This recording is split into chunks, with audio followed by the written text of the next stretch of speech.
Welcome, heathens and witches, to the Horn and Cauldron podcast. Yeah, I'm John Norgrove. This is Julie Norgrove, and this is our once weekly witchy podcast situation, or whatever it is. We are coming to you on Valentine's Day. That's right. Happy Valentine's Day to those of you out there listening on the day that this comes out incredibly late at night, because I'm getting this out after we're done recording it and I edit it. So happy belated Valentine's Day. That's is right. Significantly more accurate. Or happy early Valentine's if you're listening to this way late and it's like next year before. And it's like Valentine's. next year. There you go. Yeah. So I think we've covered everything. Yeah, probably. I don't know. If you're new, don't forget to like this video, and you're watching it on YouTube. Of course, don't forget to like this video, comment below, share, subscribe, ring the bell, and do all that kind of stuff. If you are listening to this on your podcast network of choice, leave us a review. I say this every time. I don't know how to tell if podcasts are working. So that's your responsibility. You have to tell me. And, you can hit us up on social media. You can follow us over there. We've got everything. The links are everywhere. Or you can go to our website, nerdjive.com. There are links on that.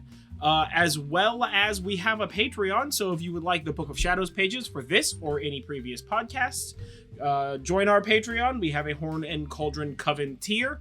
And that's how you can access that stuff. It's got a Discord that we chat. Yeah, we have a witchy Discord and stuff like that. So catch us over there or whatever. Today, because it's Valentine's Day, we are doing love, magic, and hand fasting. That's right. Yeah. So Fast and the Furious 12, love magic. But they're family. That's gross. That's how you start a family, my dude. Because they're not all technically related. In fact, only like two of them are related. Yeah. Only Vin Diesel and Michelle Rodriguez. Yes. Yeah. Yeah, because that's his sister. I'm fucking very impressed that I remembered their names. Damn. Oh, wait. Son? No. Those two are in a relationship, and the sister is the one who was with Paul Walker before Paul Walker died. Yeah, sure. I don't know. Michelle I've Rodriguez, seen all these movies like the girlfriend, not the sister. I've seen these movies 100 times. I can confidently say, I don't know. But The Rock is in them now, and that shit's gangster. So, bam. Yeah. Let's talk about love. That's right.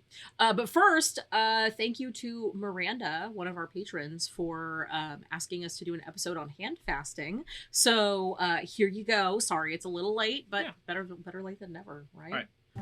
So thank you, Miranda, for giving us the idea to do this as a podcast episode. Sorry, it's a little bit late, but better late than never, I suppose. Yeah. We were like, we're going to record this on Sunday. And then Sunday was like, you got a lot of other shit to do, so don't do that. And it was the Super Bowl. Oh, yeah, and it was a Super Bowl. Great commercials. Good halftime show. Great commercials. Good halftime show. Acceptable. I'm of an age where the halftime show was filled with nostalgia. Oh my God. We saw some memes about geriatric millennials and this halftime show. And I feel attacked. Were very mean. Yeah. Like, hey, guys, hurtful. That's just hurtful shit. I've done been called out. It was quite humorous. Yeah. Yeah. But, all right, so love magic. Anyways, so love magic is one of the earliest and probably most popular types of magic out there. The earliest evidence of love magic is from a clay tablet that dates back to 2200 BCE. So that is more than 4,000 years ago. So basically, we think, and scholars think, that love magic has been around since literally people had the concept of magic. And you can use love magic for a ton of different things. So it can be used to influence someone to love you, to get back at an ex, or to get back an ex, to increase or revive that spark in a relationship, to strengthen love between two people, to make an ex-lover leave you alone, to increase fertility, even for self-love, and basically any combination of love stuff under the sun. So it's like super pervasive. And it often uses physical items from the spellcaster and even the target of the spell. This is especially common in love magic because you're tying it to people generally, so you usually have physical stuff. So it can be as simple as putting some of your blood or fingernail clippings in the recipient's food. I know that's like a gross out moment or whatever. Yeah, it's gross. But... And also, feeding somebody stuff without telling them is a crime. Yes. Don't and do we it. will talk more about the ethics of love magic in a little bit. Yeah. But it can be that TLDR, simple and crime. gross, but it can also be as complicated as using like a hare's kidney or a swallow's womb, a dove's heart, blood, or even wine. So there's a ton of ways that love magic sort of manifests, and much like what you can use love magic for, the ways to do love magic are also as varied as the cultures that perform it. And then the other thing we're talking about besides love magic today is hand fasting. And hand fasting is an old practice where a couple marries, and sometimes temporarily, and sometimes without a legal officiant, or they promise to marry. It's like an engagement, which sort of makes them unofficially married, and they basically live as married for a while. And the interesting thing about hand fasting is it's been really popular. It's really resurged in popularity within the last like 10 years or so. But it's not just a pagan thing, and most hand fastings in old times were actually non-religious. So they weren't like pagan weddings. They were just like not like Abrahamic religion church weddings. They were just like non-churchy weddings for people who just didn't do church, or their religion differed from the primary religion in the country that they lived in. So they did hand fasting. And this doesn't necessarily make hand fasting a pagan thing, but hand fasting is also not necessarily a legal marriage in the eyes of whatever government for wherever you live, because it really just depends on the laws. We live in California, and for us, hand fasting is only legal if you have the two witnesses, the two people that are getting married, the two witnesses stuff, and an officiant. You have to have all of those things. But just because you have to have all of those things to be hand fasted doesn't mean that you can't do hand fasting. It's just doesn't necessarily make it a legal marriage union. So there's kind of a line there between what a government deems is legally marriage and then what the two participants in the ceremony believe will unite them in love, basically. Well, yeah, it's I mean, there's just a difference between being legally married and going through a ceremony. That was the point of like 8 million conversations over the last like 20 years, right? Mm-hmm. Like, just because you can get the ceremony done doesn't mean that you can get married, or vice versa, or bloody whatever. So, like, yeah, it's just hand fasting is just a type of ceremony. So yeah, I mean, hand fasting is just like a type of ceremony, and really, we're actually going to talk about hand fasting first. So this is perfect as a segue, because it's not even really a segue; it's just a continuation of this conversation. It's a segue. It's got 2 wheels. It balances on its own. It threw that one dude off a cliff who may have been the CEO or something. Oh my gosh, that's right! I forgot about that. Yeah. Huh. I've never been on a Segway. They're very cool. I have never been on one. They seem terrifying. Oh yeah, I am definitely Holy terrified. Shit, I saw a video recently where somebody had like fucking Segway e-scooters shoes in Denver are terrifying. Yeah. Just being like, you could do 25 on a scooter in traffic in downtown Denver. Man, that was... I'm hella Jesus clumsy. took the wheel like, on that even shit. Even an unpowered scooter is terrifying. So fucking...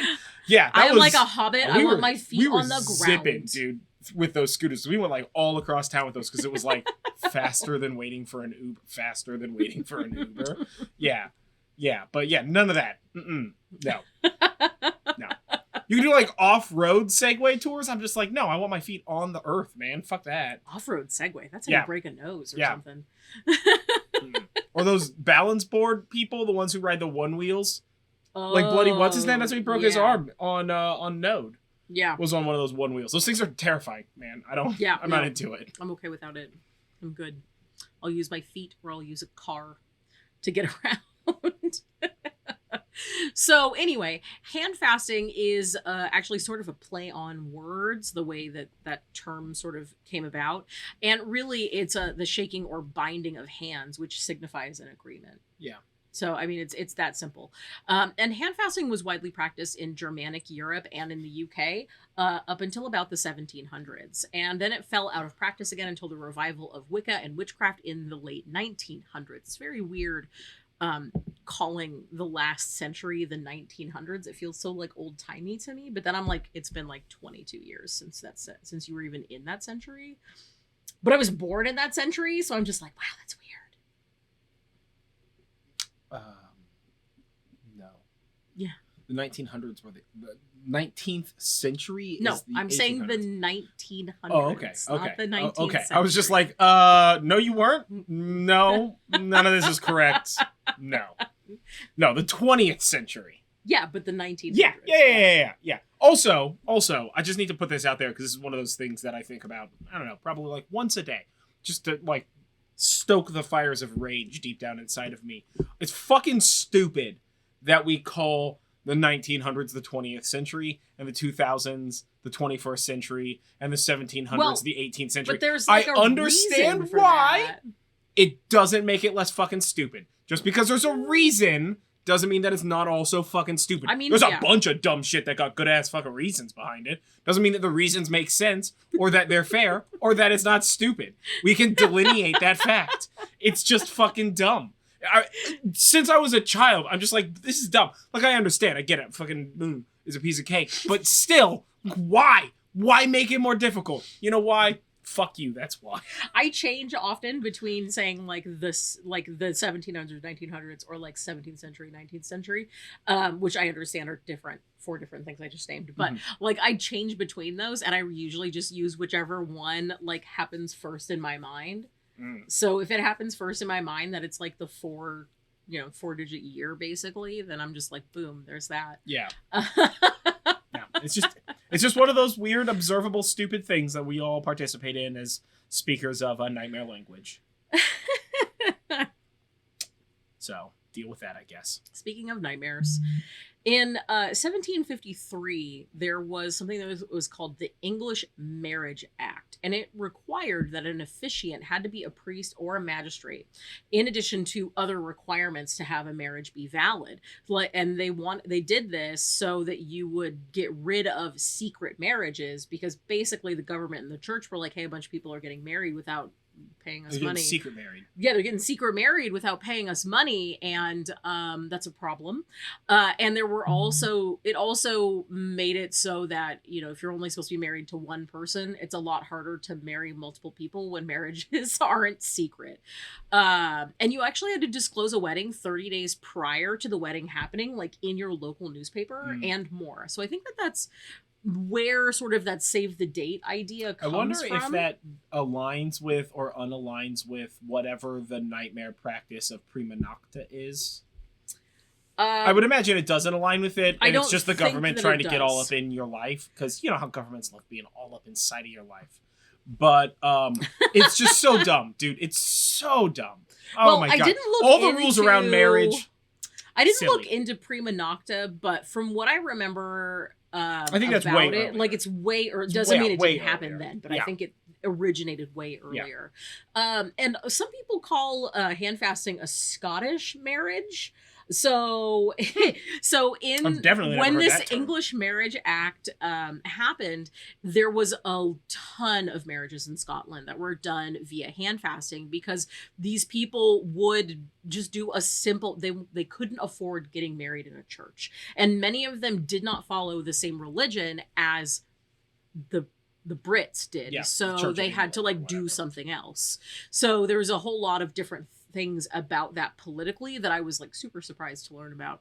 But historically, during a hand fasting ceremony, the people getting married would hold each other's hands, and they would say a simple marriage vow. And really, that's kind of like the core ingot of what hand fasting is. And kind of where you take that is wherever you want. So really, the use of the word hand fasting is pretty interchangeable with the word marriage, you know, getting married, having a wedding.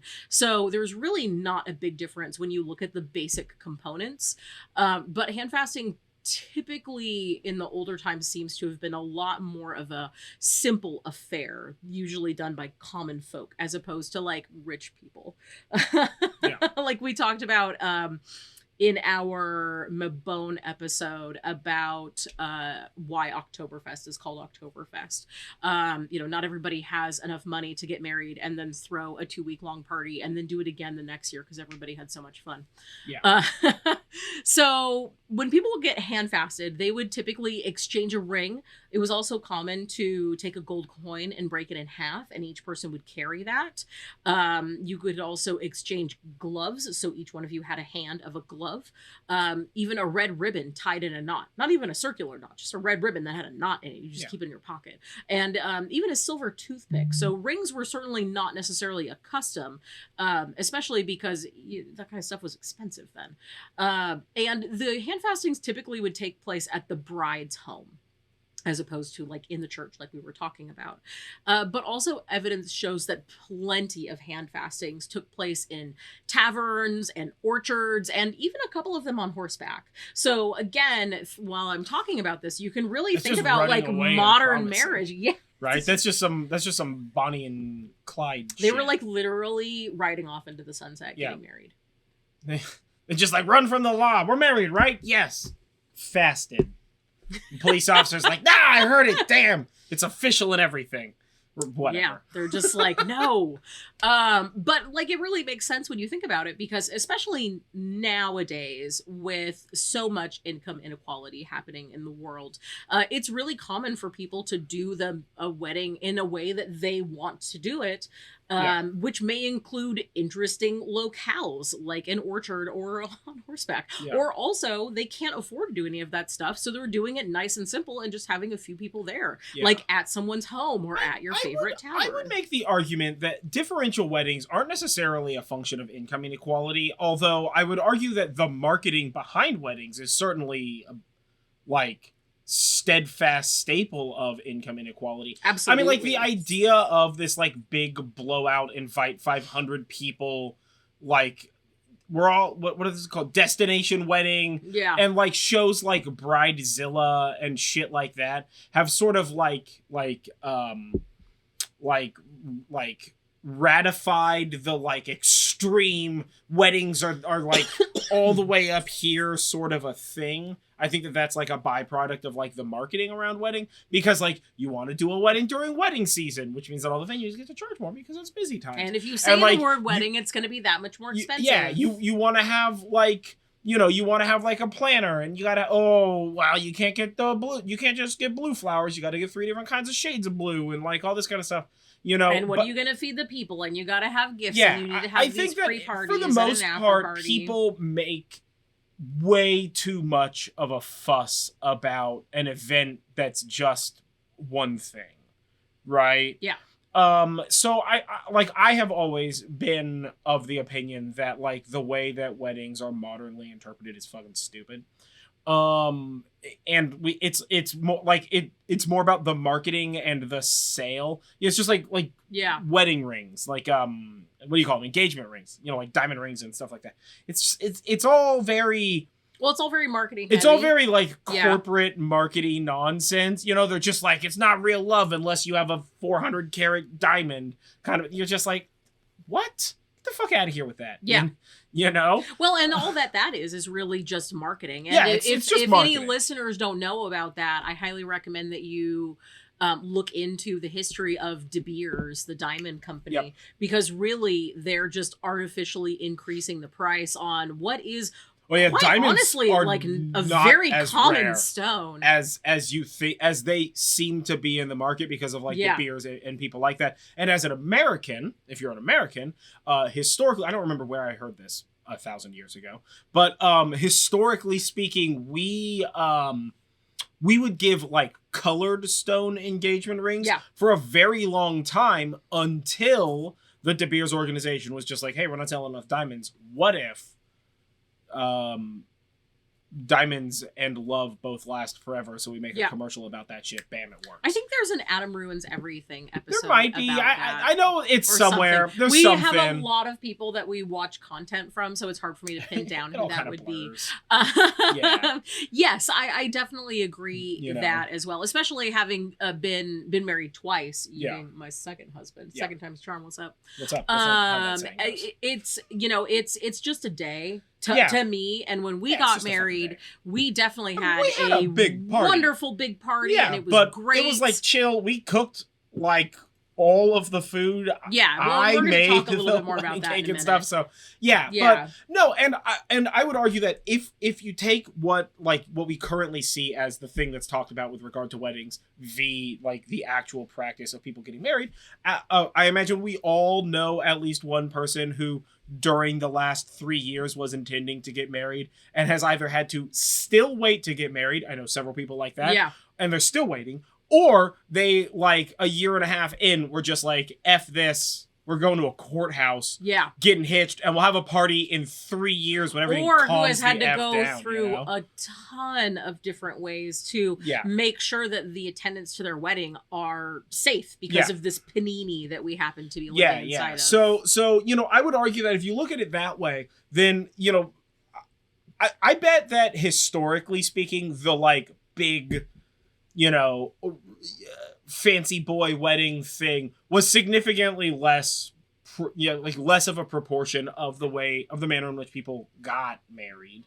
But of course, like, nobody's gonna write about like Jim who lives on 4th Street who married Bonnie and they have like a small farm. And he just like traded a cow to Bonnie's dad. There's not a book about that shit. But like King Henry the whatever the shit, that guy. It's like 9 scholars who have PhDs just studying his wedding, you know? So, you know, it's one of those function of what we focus on when we write and talk about these things. Yeah. You know, but, you know, I mean, obviously big fancy weddings and like chill comboy weddings have existed side by side for, you know, centuries. Yeah. Probably since we had the millennia of that. Now, somewhere along the line, these like simple handshake, hand fastings, if you will, sort of added in the cord or cloth that binds the hands. That's really one of the most common things that you see in hand fasting ceremonies today. And it's not that it wasn't common in older times, it's just that it is very common as the interpretation today. And hand fasting really became popularized again with the rise of Wicca in the late 1970s, because, well, Gerald Gardner had some very specific things that he wanted out of his new religion, which is totally fine. And it's really influenced a lot of modern witchcraft.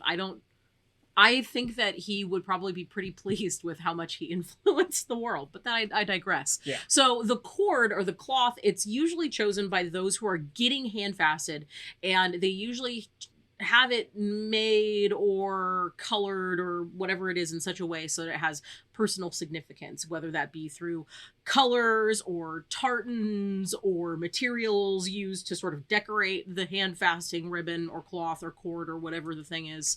And some common things that you can do with that is you can tie that into your wedding colors. It's very common, at least in the US, to have wedding colors and to sort of color theme everything that way. We did not have wedding colors. No.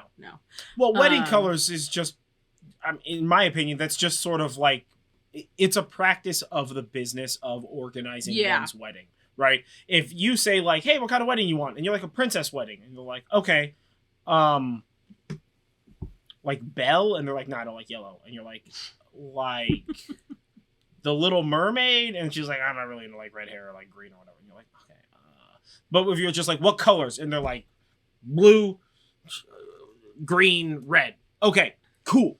Now we know what color flowers we have to get, what color table decorations, how we can arrange this shit, what sort of corsages or flippin' bridesmaids of like catastrophes or fucking whatever, right? I mean, I've watched all those shows like Bridezilla and what's that? Was that fun movie 47 Dresses or what? I love that movie.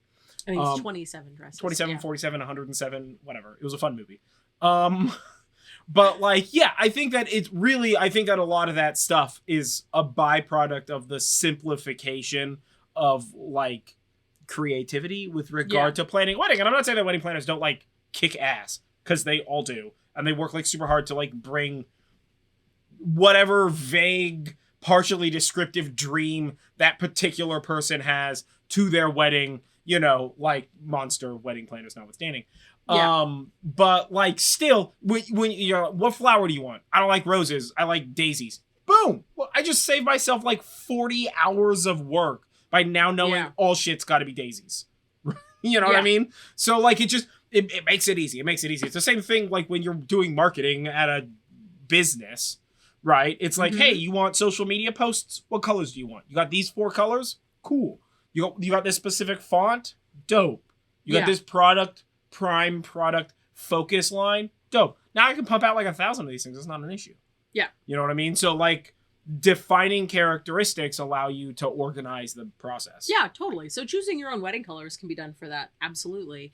And other ways that you can decide what to do with the handfasting cord is you can choose colors that have magical or spiritual meaning. So like, whatever colors you particularly resonate with on that spiritual level. You could have cloth or ribbon or yarn that's been made by family members or from them, especially if you have like a deceased loved one.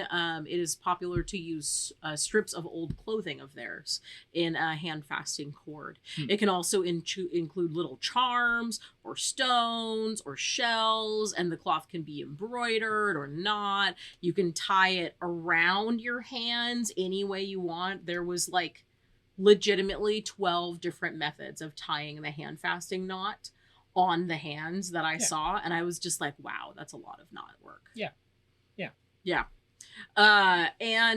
So that's just the cord, but when it comes down to the whole wedding thing, or the hand-fasting thing, you can really just sort of like do it like a wedding, and it's really just sort of like whatever you want. It's basically your marriage vows. There's no specific thing that you have to say or that you have to do or that you have to incorporate. So that's the beauty of hand-fasting, is you get to make it whatever you want it to be. And the way that hand-fasting has evolved over time is so that it doesn't even have to be religious, but it can be. And if you are pagan and your spouse is Catholic, that doesn't matter either, because you can sort of modify it to be whatever you want. That's really the coolest thing about hand-fasting, is it's exactly what you want it to be, and it's only as religious as you want it to be. So hand-fasting, though, that said, is usually done outdoors, but that's a modern thing. As like we just talked about, in the past, it was really common to have it inside of the bride's home or a tavern. There are some people who choose to cast a circle for that, and you can do that too. Some people have the participants and witnesses gather in a circle around the bride and groom during the hand fasting.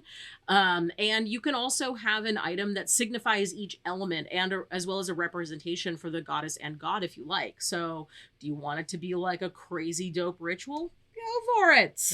Do you want it to not be that way and have it look like a traditional wedding ceremony? Go for it. You want it to be cord yanked out of a jukebox in the middle of a bar? Go for it. Get permission first, but go for it. Make sure you're also not just like ripping that's why I said that's why I said get permissions first. But like, if that's the thing, right? I mean, really, weddings in general, bigger than hand fasting, is kind of whatever you want it to be within reason. Don't be an asshole.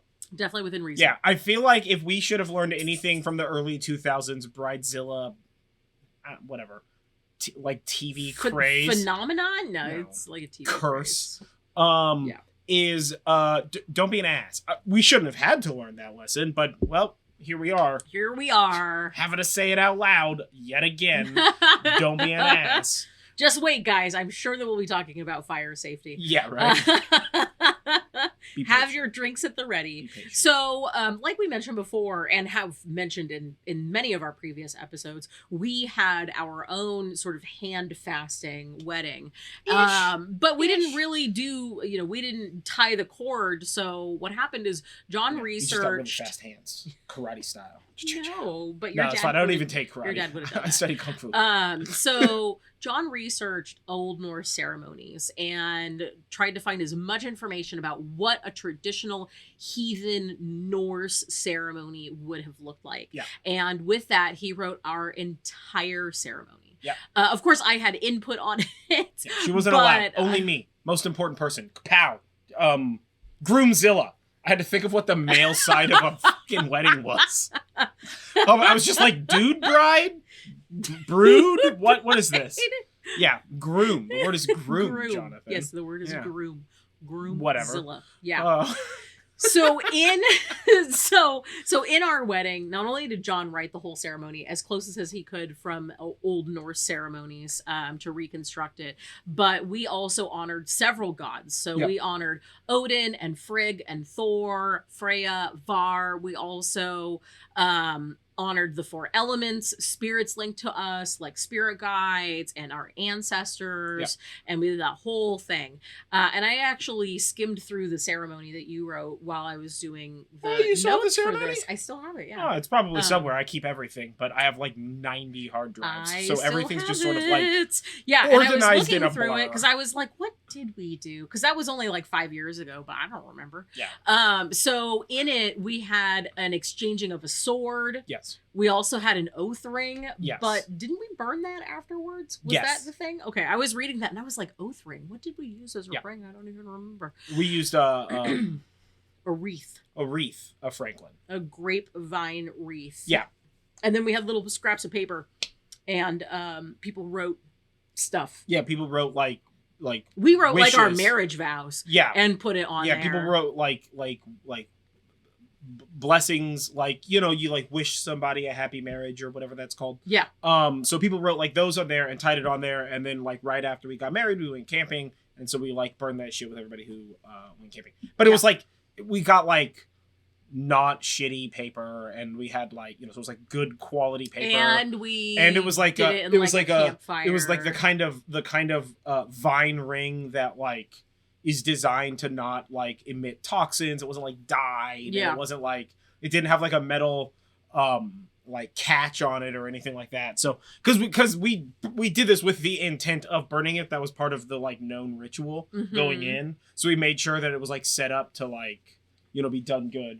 And then we did a sword exchange, which was like a traditional thing that I looked up and I thought was really dope, especially as a like monstrous collector of weapons. I have like a sword behind me there. This right here is the sword that she gave me that just sits next to my camera. And for those of you that are listening to this, not watching us on YouTube, it's like a Roman style sword. Like a Roman style sword. It's a nice sword. I like it. Yeah. It's fun. So yeah, we did that, and then I gave her a familial sword that I got from my dad. Which is now called the Sword Father. Yeah. Because during the ceremony, I said it backwards. He said it backwards. Yep. Well, he was gonna say sword of my father, and he said sword father instead. Trashed in that ceremony, and I had a lot of memory work to do. Luckily, I am shockingly good at memory work. Yeah. Even when trashed. Yeah. Well, and we had John's dad be our officiant. He did the ceremony. He did the stuff to make sure that he could legally do it in the state that we live in, and did it. Yep. We have some really great pictures. And we had all of our friends and family. We were like, we're doing this big Viking wedding, and so we had like banners hung up in the hall, like in the like dining room area, the dining hall that we were in, because we rented the local Masons Lodge. So we had like the like banners hung up in the dining hall, and like we hung a bunch of lights. It took us like a day to decorate. And we like hung a bunch of lights. We almost broke a table with the number of bottles of alcohol we got, because we only asked for alcohol. Yeah, we asked for people to bring us the strangest alcohol that they could find. Because we're adults who had already lived together. We already have I don't need a new blender. We have a blender. In fact, I think at the time we had 3 blenders. 2 that worked and 1 that ran off of gas and still doesn't work. I haven't fixed that yet. It's a camping blender that uses like a chainsaw motor. Yeah. But like, so like the more we talked about it, it was like, we don't need any of this dumb stuff. Like, we don't need any of this. Well, and we had also, whatever. So the meet cute sort of behind this is we had been dating, and this was like right around the time that you had moved in with me, and we were getting ready for my birthday party, which is like right around Beltane, and we're in the kitchen of the old house that we lived in, and John's like, so I was thinking we'd get married in like August, and I'm just, because we had talked about getting married before, surprise. I was like, this August? And he was like, yes, this August. Silly. Why would we wait a year? And I was like, okay, let's do it. So people are engaged for too long these days. So we put together a pretty extravagant wedding that we did basically all of the work for ourselves within 3 months. So we had friends over like every single weekend for decorating, because all of the decorations were handmade. I had some friends who had, because I built like this wooden sword and spear rack to sit like in the front of the hall. So I had like friends like, let me borrow all of your swords and spears to like load this rack up, and like these big canvas banners that we had people come over and paint, and then after the ceremony they were able to take home with them. Like as like a keepsake and whatnot. Yeah, we made a bunch of flower crowns. We made like, we got like mugs with like a name tag on it and like silver Sharpies, so you like write your name on it. These like with like leather. Like like leather. Keep. We still have some of them somewhere wandering around the house. And like, so like we also did all of the food. I mean, obviously we had like friends and family help, but like none of it was like catered. We just like I made a traditional Irish stout cake, which is like the heartiest cake ever. Yeah. I love this cake so much. It's like 1 billion calories a square inch. But so I made like a traditional Irish stout cake for the wedding cake, which we ate for a long time. Like a week. Easy. And it was moist the whole time. It was the best. Oh my God. I never top how good that cake turned out. I made so much of it though. We just had it like in... Just like a plastic bag. It was just in like a plastic grocery bag. You just like take a handful and you would just eat it. Yeah, it was nuts. I did Scottish eggs, and then I did festival bread. That was the very first time that I had done festival bread, aside from like test recipes. You know, so I looked into like Scottish stuff, and like we had Scotch like a eggs Scottish and festival feast. bread, and like big turkey legs, mulled wine for days, and beer from the brewery that I work at. And so we had like, and I made a bunch of cheese. It was a big fest. Too. Also, you know what we did, and I'm gonna recommend this to everybody, is none of this fucking stupid speech shit. I think maybe we had like 2 people talk. We didn't do speeches afterwards. But basically there was no talking. It was like, hey, we're married now. Thank you for shutting up for 5 minutes. We're sorry about that. Party. Let's go listen to some. I set up a sound system in the room. In the other room was just like, let's go listen to music and party and like, you know, like clear everything up, get everything cleaned up. Now the kids can play in the room, and we didn't have enough room for everybody to sit. No, because you have a very large family. I have a huge family, and we invited a ton of friends. Yeah. So we didn't have enough room for everybody to sit all at once. So it didn't make sense for us to have speeches and everything. So people just sort of floated in and out and around and about. And it was just, I mean, we weren't like sitting up at the front the whole time, like, come, like, bask in our love, or whatever the fuck. We sat up front for a while, but we also wandered around a lot. We sure did. Sword fought some kids with lightsabers, because our thing was like, hey, this is the theme for our wedding. We're not gonna make you dress up this way, but we want you to dress up some way. So cosplay's welcome. So some people wore like kilts, and some people wore their like Viking stuff. One of your coworkers wore his whole family. They were dressed like Jedis from Star Wars. Yeah, whole family was Jedi. We had like people dressed up like elves with like pointy ears and like bows and stuff. We had people just wearing regular clothes. Very eclectic party. Very eclectic party. It was very us. Another thing we did was we had a hammer of Thor. We actually call it the wedding hammer now. So we use it's like a 3-pound sledge. Yeah. And we used it to sort of bring Thor into it, because Thor is the god of contracts, and so we wanted to appease him. And then one thing that I worked on while John was doing all of this researching is I worked on embroidering matching outfits with kilts that is his family tartan. Yep. And we still have the outfits, and we still have the embroidery, and it's super fun. So that is our Handfasting wedding. My brother-in-law painted the birds on the side of my head. That was before I had my raven tattoos. I have ravens tattooed on the side of my head. And down into my neck, and my brother-in-law used like some sort of an eyeliner pen, and like day of hand drew these 2 awesome ravens on the sides of my head. Yeah. And that got me on the like, all right, well, I'm getting head tattoos now. Like, I can't say no to this. That looked badass, man. Yeah. So it was a really cool ceremony. And for us, we didn't do rings. We didn't do rings. Yeah. We got tattoos. Yeah, we have matching tattoos. On our hands. I work with power tools a lot, and I don't need to be gloved because of the ring. Well, and my job then, as well as my job now, I do a lot of typing for a living, and it is shocking how quickly having a ring makes your fingers tired on your hand or decreases accuracy of your typing. So that's interesting. So that is Handfasting. That was Handfasting and our particular wedding ceremony. Yeah, which we've talked about in a lot of other episodes, but never really in as much depth as we have here. Yeah. So if you guys have any questions about hand fasting or what we did, definitely hit us up. I know that we've got a ton of pictures on our social media if you scroll back like 5 years. Yeah. Yeah, like 5 years. In fact, I don't even know that I have any pictures of the wedding up on the website. I don't know. I don't know either. I don't know. Yeah, so that is hand fasting. So let's move into love magic. Yeah, love magic. Pew, pew, pew. I don't know why I did that. Okay. It felt right. So before we talk about the history of love magic and kind of like what that looks like, let's first talk about the ethicalness of love magic. The ethicality? The ethicality. That's definitely not the word. I'm pretty certain I just made that word. I want to keep trying to make up words, but at some point I feel like I'm going to make a word up that actually means something else and it's going to be horribly offensive, so I'm going to stop. Yeah. So we're going to go with is love magic ethical? Are love spells ethical?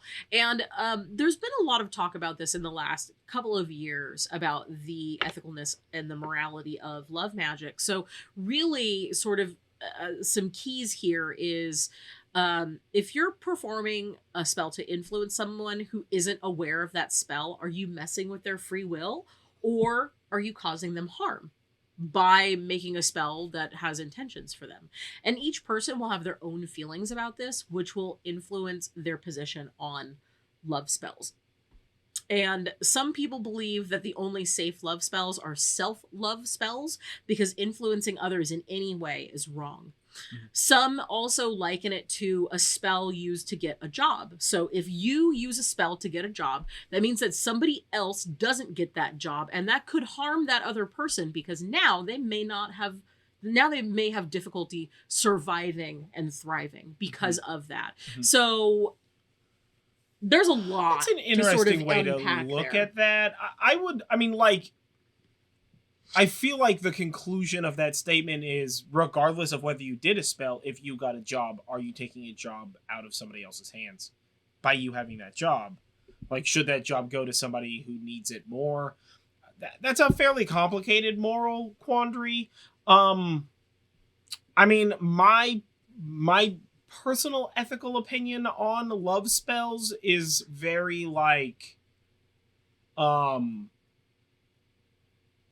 love magic, if both affected parties by the spell are like in on it, is cool, but like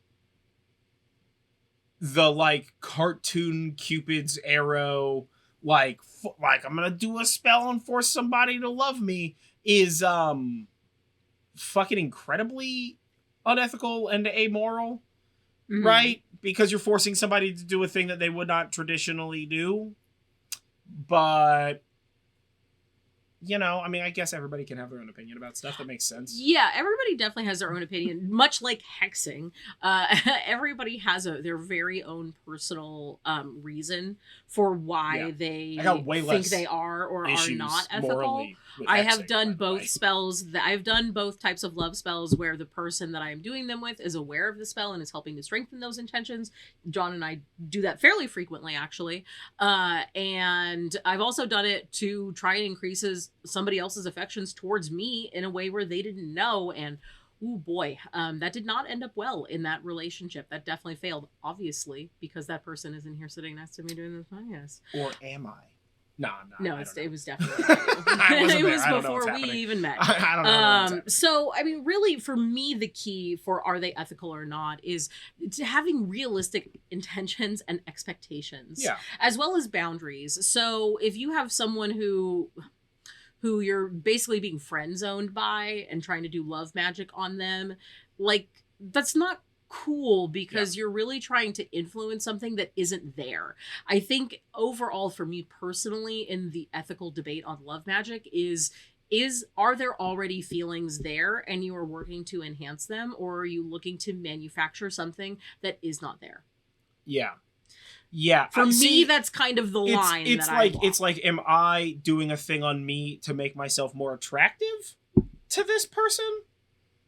That's different than making this person want to. You know what I'm gonna say? I'm thinking this in my head. I'm gonna say you should do the embarrassment test. If there was a video cameraing you do that love spell, and then you showed it to the person you intended to effect or whatever with that love spell, are they going to be upset about that shit? Because if they are going to be upset about that shit, or if them finding out about that shit is going to make you like embarrassed, the embarrassment test, if you're going to be embarrassed if that shit comes out to light, then it's probably not a great move, my dude. Yeah, exactly. You know?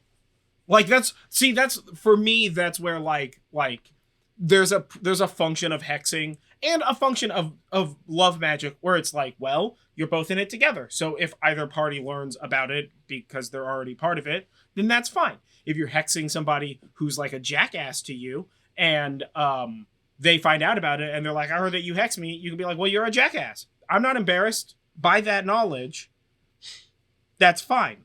But like if I'm doing something sketch, I would be embarrassed by them finding out about that shit. It's probably not morally okay. Like, that's sort of like the test in my mind. Yeah. Is like, do I disagree with it morally? And you can even really take that to an even simpler level and think about, how would I react if I learned that somebody did that about me? Yeah. Right? That should happen to everything you say and do in your life. Yes. Right? Do you want that to happen to you? No? Well, then fine. Don't do it to somebody else, man. Yeah. What? Cheese and crackers. That should be obvious as heck. We should have learned that in like kindergarten. It certainly is not. We have definitely not learned if this oh my god, humans. If this Pangea has taught us anything. Yeah. We have not learned that. So anyway, that is the part about ethics and love magic. So let's get into the What's fun your stuff. opinion on it? Comment below. What's your opinion on love magic? Where do you draw the line? This I'm very, very interested in learning because I would love to hear. I feel like everybody's going to have very secular opinions on this based on their experience, both magically and with love, right? Like if every relationship has been solid gold, class acts, only ending on high notes, whatever, then I think you might have a different opinion than somebody who's been like dragged through the mud several times or something to that extent, right? So I would be very interested to know insofar as like, share as much their comments and their public. So either DM us if you don't want to share it publicly or share it publicly and like be aware that it's public. Yeah, I'm not trying to like out people. That's not what I'm doing here. I just want to know like what's your opinion on the ethics of love magic and where do you draw that ethical line? Yeah. Right? Yeah. It's and quite if you interesting. are on our Patreon, feel free to have this conversation in our Discord. Oh, yeah. But wherever this conversation exists, just remember, like, these are people. Yeah. It's the internet. Civil. Everything you do on the internet is public. Don't be very aware of that. Be aware of that and also be nice. Yeah, be safe, but be nice. Yeah, we're not trying to be mean. Yeah. Rude boys. All right, so what about the ancient Greeks? I think you're probably asking either because that's the header on the page or because I've been talking about the magical Greek papyri like pretty much nonstop. It's because I'm psychic. Last week. I don't know about that. No, it's because I can read it on the page. Yeah, you definitely read the header on the page. And you've definitely been listening to me talk about how wild these spells are. So I'm listening. That's why we got Bluetooth headphones. So I don't have to tune it out. Are you making a Raycon commercial? We don't have it. We don't have a sponsor. Sound. You can't make a commercial for someone who's not sponsoring us. We don't have what's any up? Shout out, sponsors. sponsor us. But like we both use Raycons. They're pretty great. They are, seriously. No sponsor, but yeah, they're awesome. And I have them in red and I love it. Anyway, so in ancient Greece, there is a ton of evidence of love and sex magic. And it was likely a part of their everyday life. This is something that was pretty much like kept on the DL up until like the 20th century. See, I did it there. Where when having non-Christian religion stuff being talked about was not quite so taboo.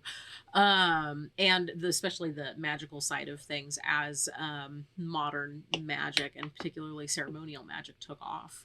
So it's sort of looking at you sort of have two different pieces of magic in ancient Greece. And when I say magic, I really mean like spells, not like day-to-day magic and like leaving an offering and stuff like that.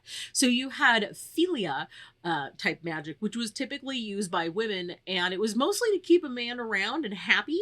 And most of this is because women weren't free. So having a man who you were married to wasn't really a choice.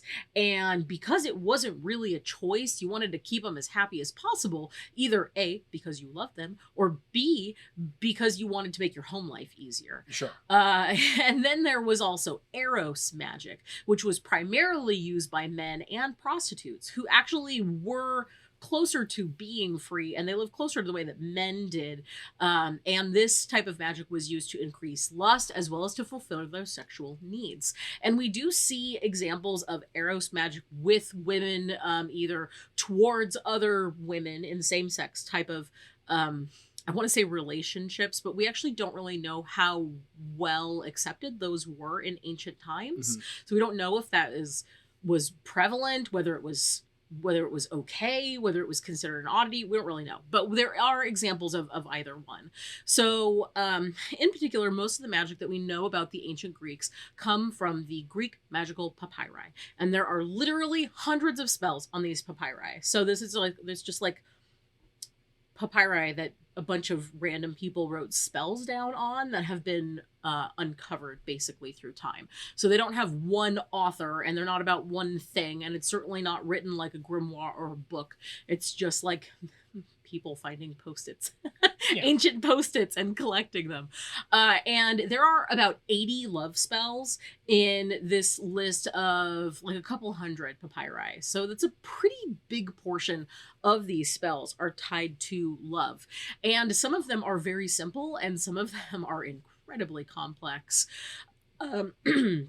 One in particular that dates from about the 4th century Common Era was a woman named Sophia loved another woman named Gorgonia, and she cast a spell that uses really like sort of forceful language. And a lot of these spells in the magical papyri use this sort of like forceful language.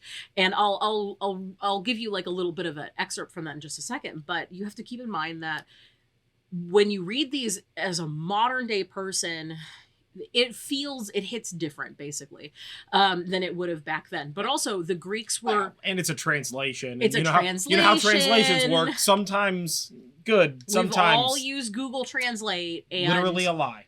Actual scholars who translate things are better, but at the same time, we don't live in the time that they lived in, so there's a lot of cultural differences that are being missed. But you know, like silly colloquialisms, anything like that. That sort of thing. But also the Greeks were very melodramatic. If any of you have ever read a Greek anything play about the Greeks, it's obvious. Or anything like that, they were very, very, very dramatic. So that's part of it.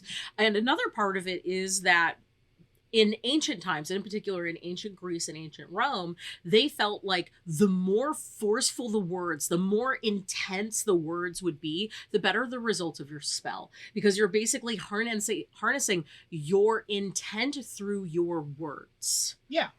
Sure, as opposed to like a whole bunch of visualization. It seems to me in reading these, what they're really relying on here is intense words.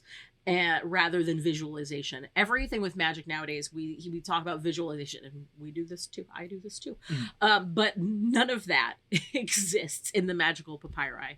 And that's not to say that they didn't care about visualization back then. It could just be that it was considered usual, so you didn't have it. Like, in fact, a lot of these spells say you don't have to write down. Picture a giraffe. Picture that giraffe riding a unicycle. Now, welcome to the scary door. It's not, you don't need to say that shit out loud, right? You know what I'm talking about. Scary door. No. Somebody out there probably gets that reference. It's cool if you don't. Anywho, so obviously, like a spell book generally gives you ingredients, words for a spell, what the spell's trying to do, right? It's not going to tell you like for the most part, like what to picture or like. Yeah. What do you do with your hands? A lot of these... do this with your hands? Do you just do you hold put them them up, in your pockets? hold them real high and say this out loud? Do you got to do like hand jutsus? Like what's up? Yeah. Right? Yeah. So like a lot of times that stuff, especially in a practice that's like, has has some function of commonality to it, you kind of just like don't write that down. Right? Or like, you know, think about, you should be able to find something in your own practice. Or like when you think about it, if you think about the way that you would describe to somebody, like you're 100% like, this is how you would do it. But like in actuality, you do like a specific hand thing every time you do it. You just don't remember it. Or like you always, you know, point your incense to the north, but like, you know, you don't think about it, so it's not written down or whatever. Yeah. You know, and when you think about the intensity of words setting intention, yeah, right? I mean, it's just like we visualize, but visualization is just setting intention, yeah, right? And I'm going to be honest with you, like 50% of the time, I don't use extreme visualization.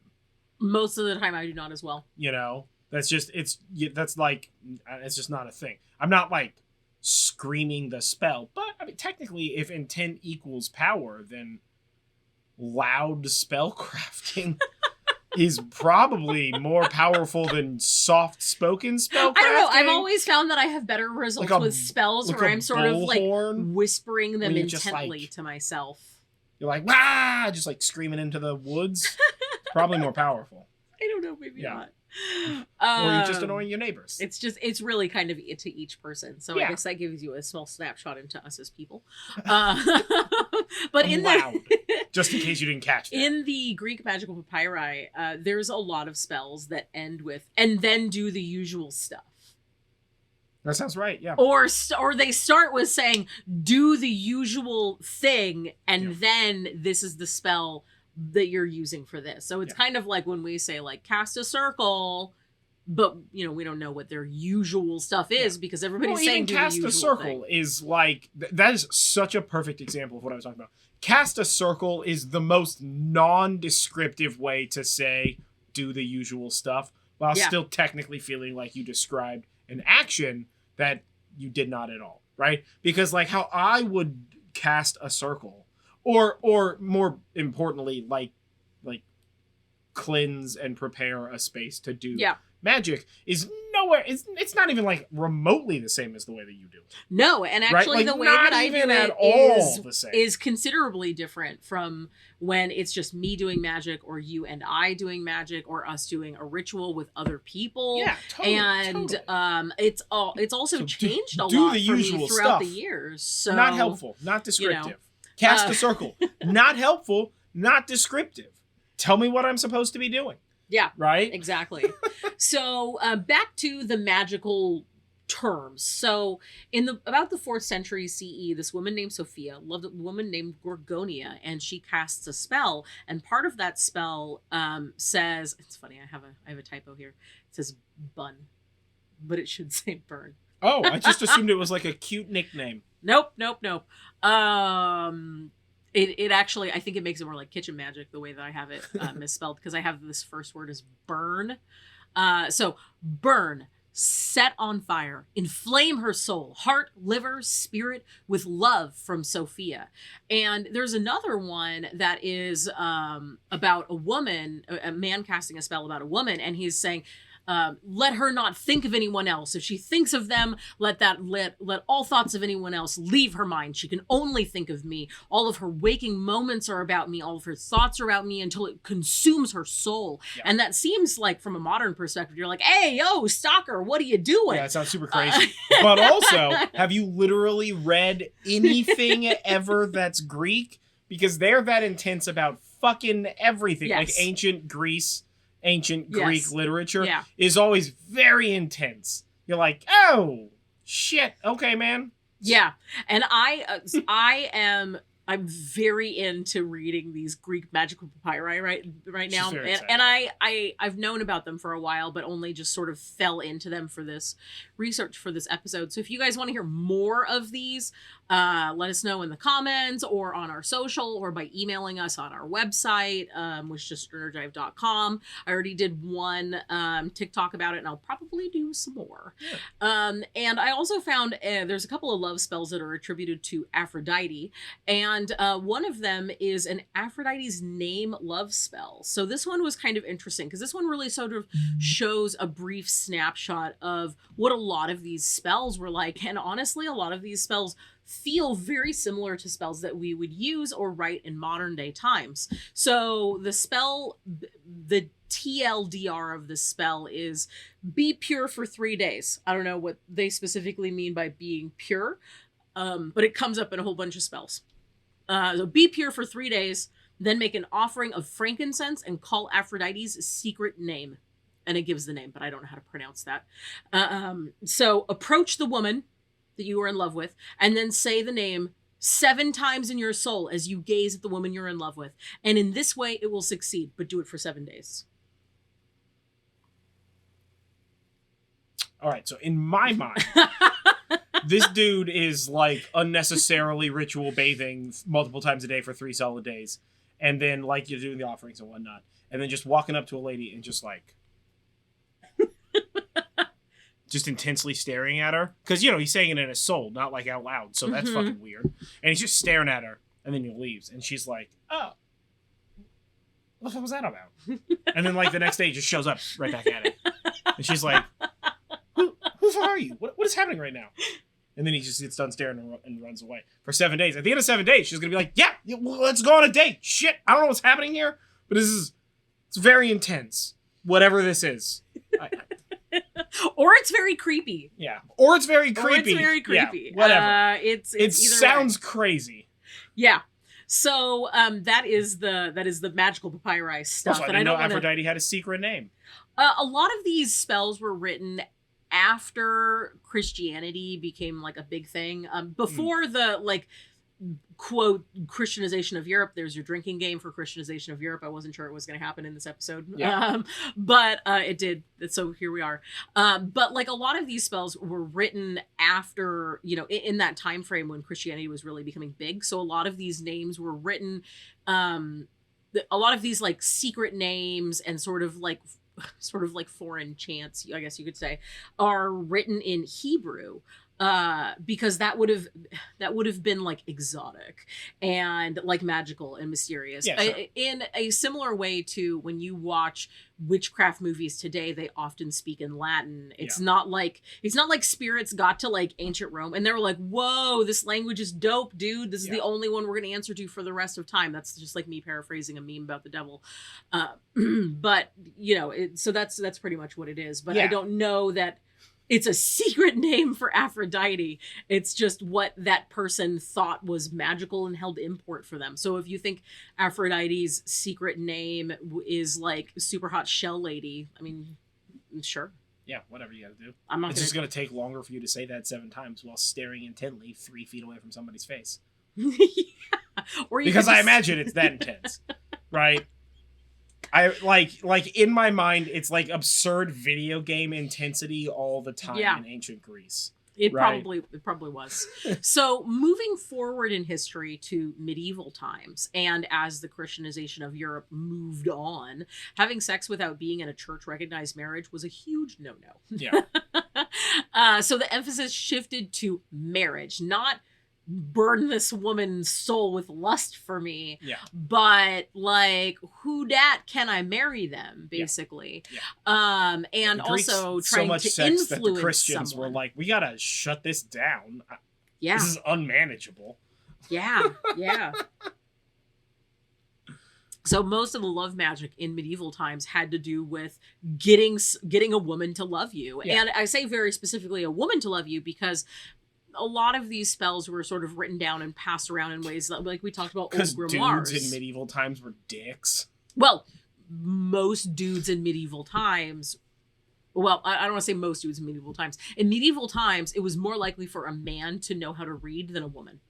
Yeah. So this kind of like ritualistic magic was really more popular for men to have just because of that ability to read. Yeah.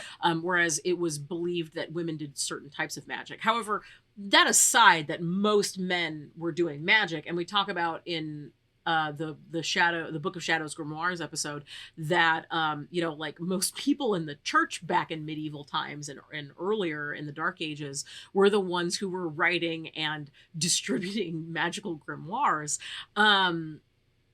So the common belief is that only women did magic, even though it's pretty out there. It's pretty like standard knowledge that men did most of the magic because of the ability to read. Yeah. And it was really common for most medieval people to believe that not only were women the primary ones doing magic, but courtesans and prostitutes were especially doing the magic because nobody would want to have sex with them otherwise, right? What? Oh my god, I've never heard that, and that is some low jack bullshit right there. Let me tell you what. You're like, oh hey, listen, this super hot courtesan, totally not my thing. Did not want to do this. Then she was like, ooh, got me with the magic. Yeah. Had to do it. I don't know. Wow. That is, remember earlier when I said that dudes in the Middle Ages were dicks? Mm-hmm. Point in fucking case. Right there. Exactly. Wow. That's banana. Absolute bananas. Yeah. Yeah.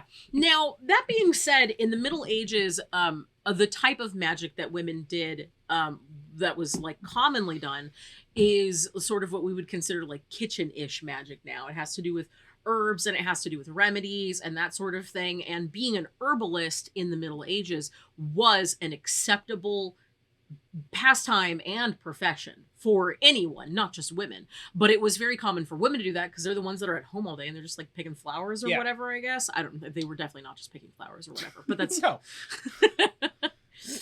No. So they were keeping farms and shit running and like yeah. Now as the Christianization of Europe continued and things went further and we sort of have that like worrying about the devil sort of thing, we have sort of a shift in this. So in 1487 there was a book that was called the Malleus Maleficarum, which means the hammer of witches, and that book opens with a quote that says, all witchcraft comes from carnal lust, which in women is insatiable.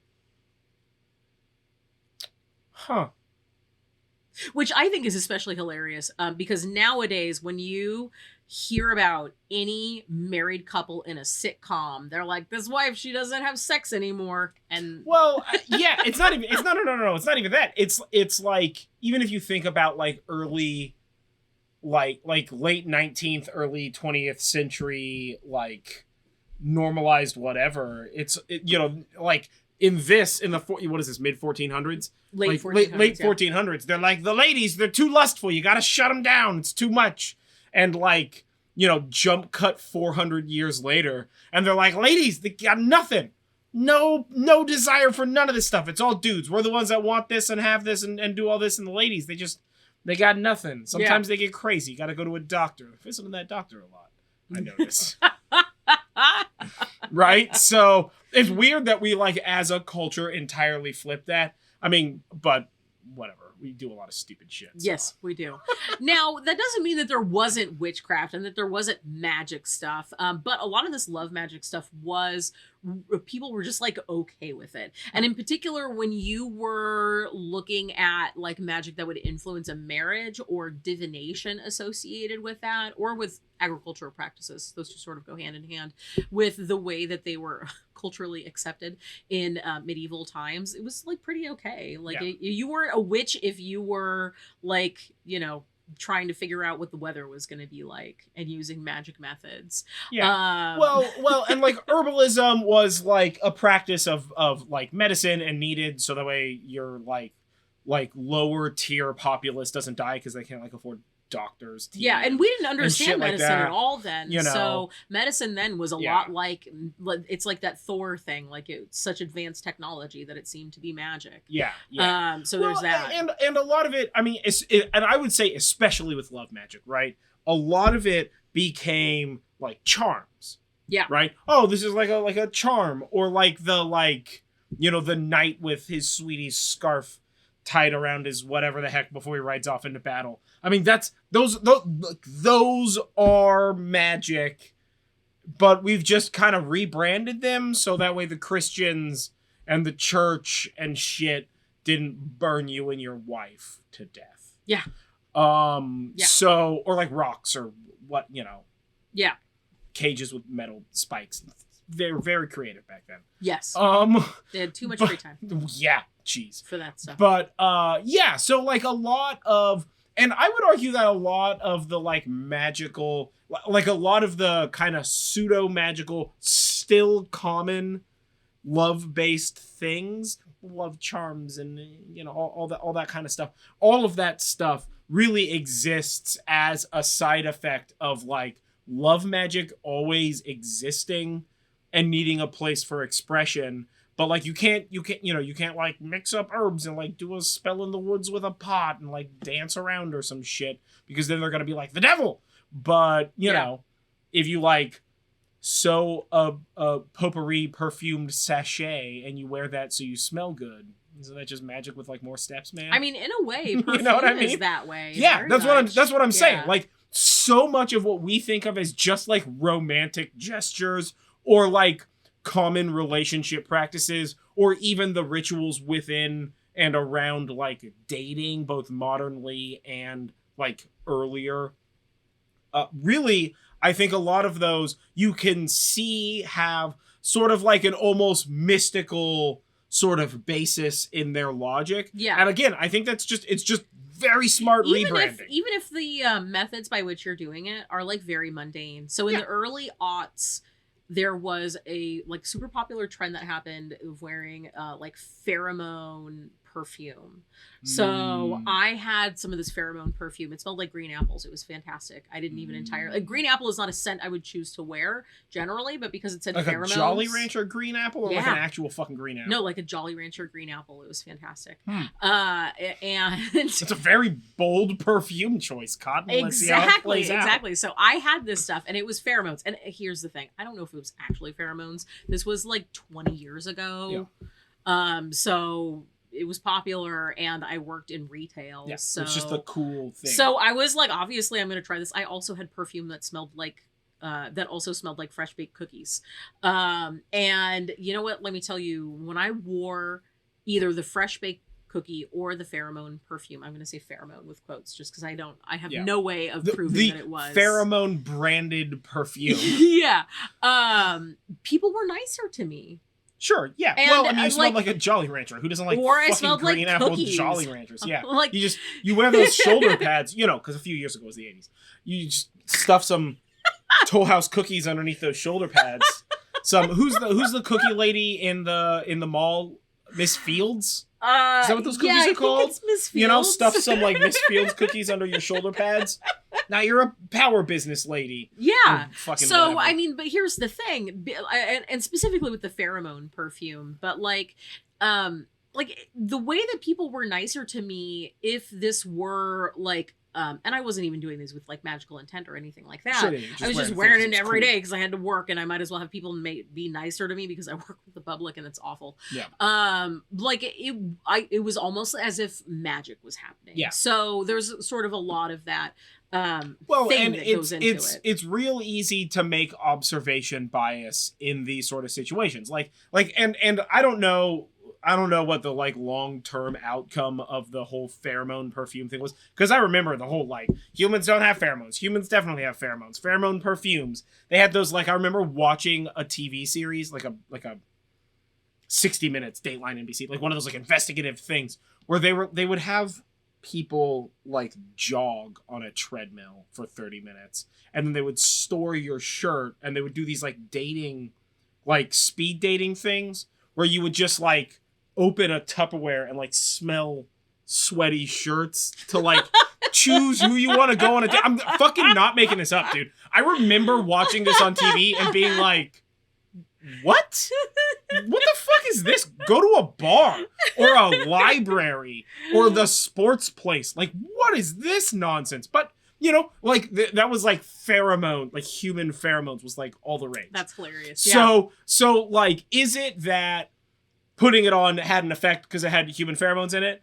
Is it that it made you feel better, so you expressed more confidence, and we know that confidence is attractive, so people treated you nicer? Is it just as simple as you smell like fucking cookies, and who doesn't like cookies? Apples, and it smells fantastic. Jolly Ranchers, yes. Yeah. So who doesn't like those things? It's the same thing with like male, what the hell's man perfume called? Cologne? Cologne. Yeah, whatever.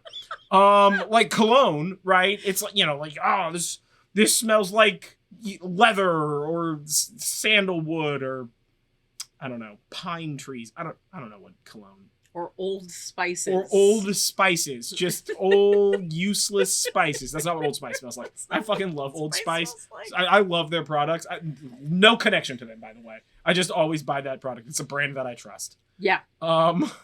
Regardless of whether or not everybody agrees with me on that or not. But it, it's that thing where it's like, is it having an effect?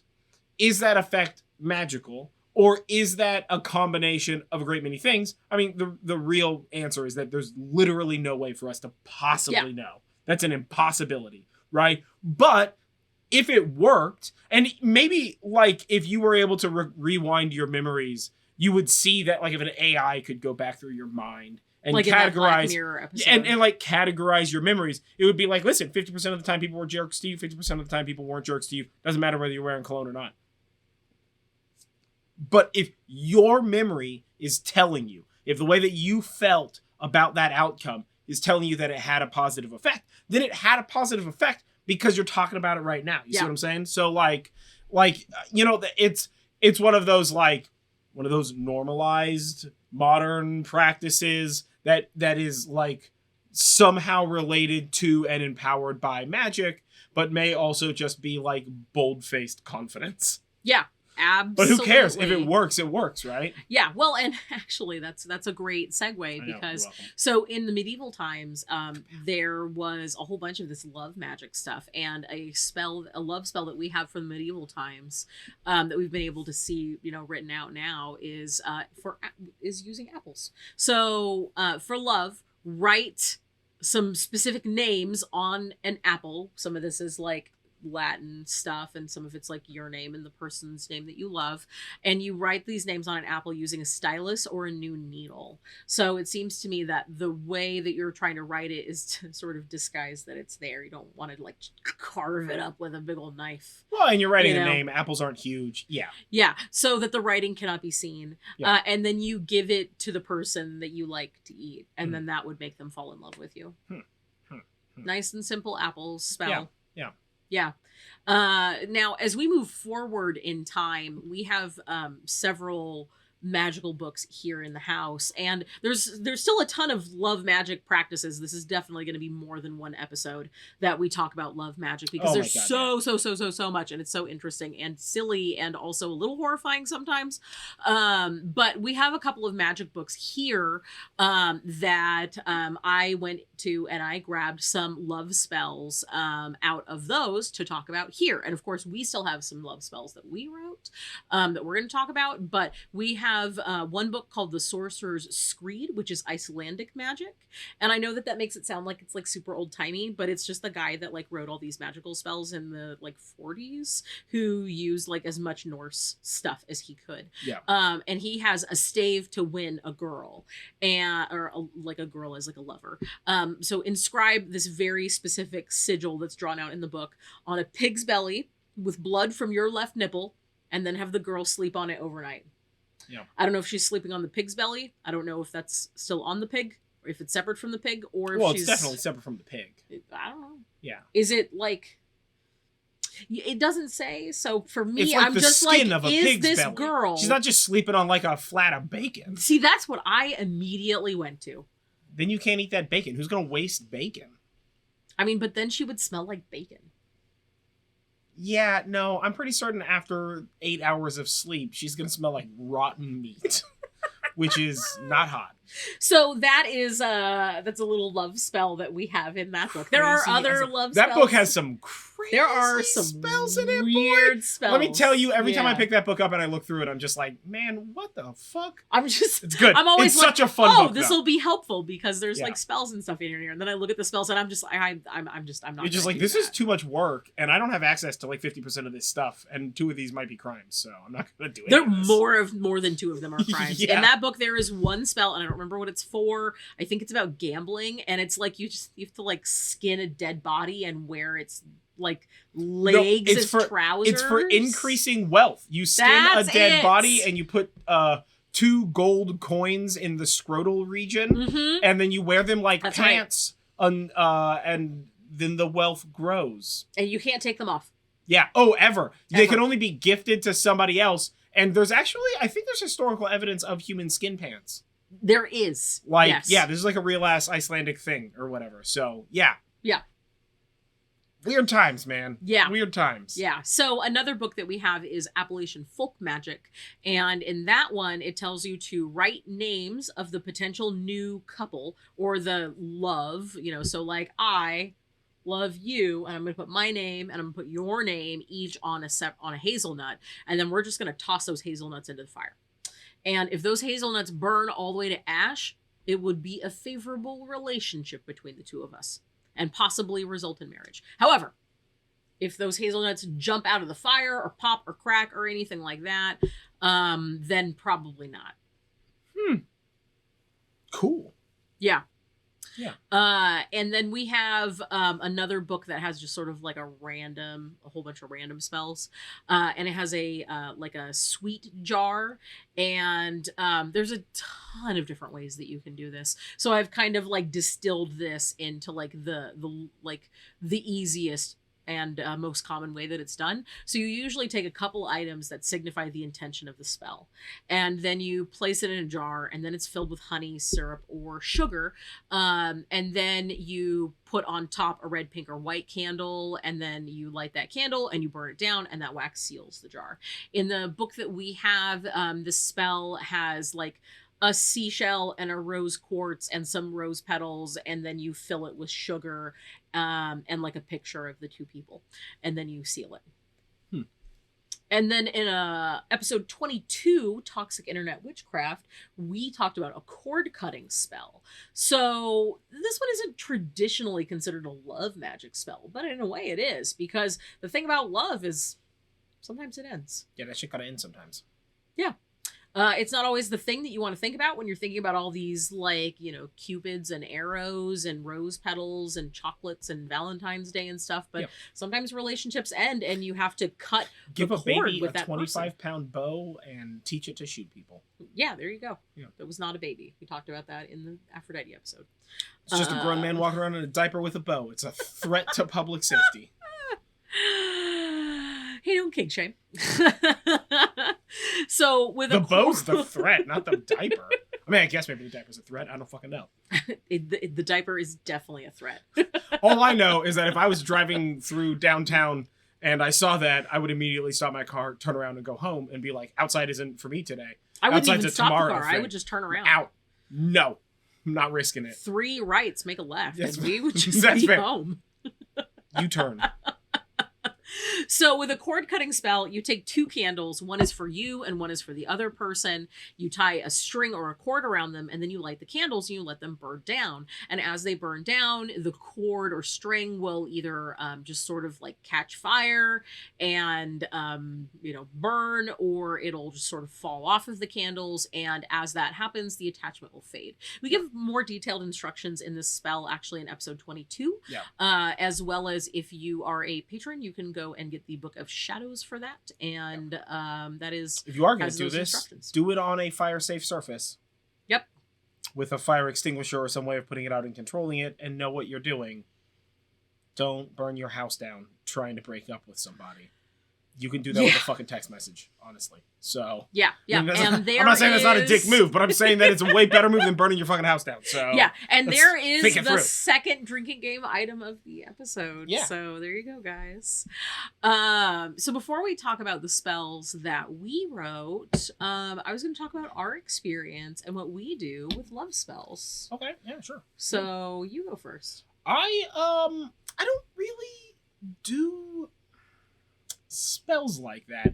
I don't really do spells on people. I'm not really a spells on people kind of guy.